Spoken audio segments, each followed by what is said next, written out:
LLMs versus traditional machine learning. Two approaches to AI. Modern AI mainly uses two approaches: large language models, LLMs, traditional machine learning. Both use data to make predictions, but they work differently. Traditional machine learning, traditional ML, is built for specific tasks.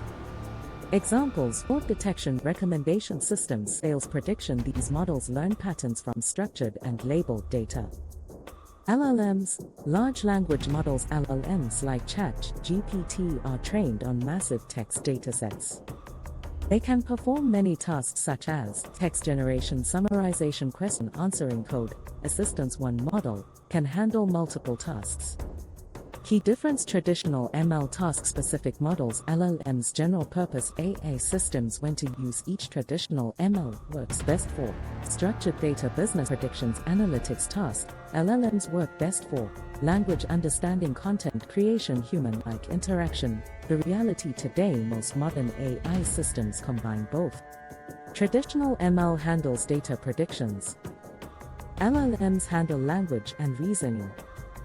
Together, they power the next generation of AI applications.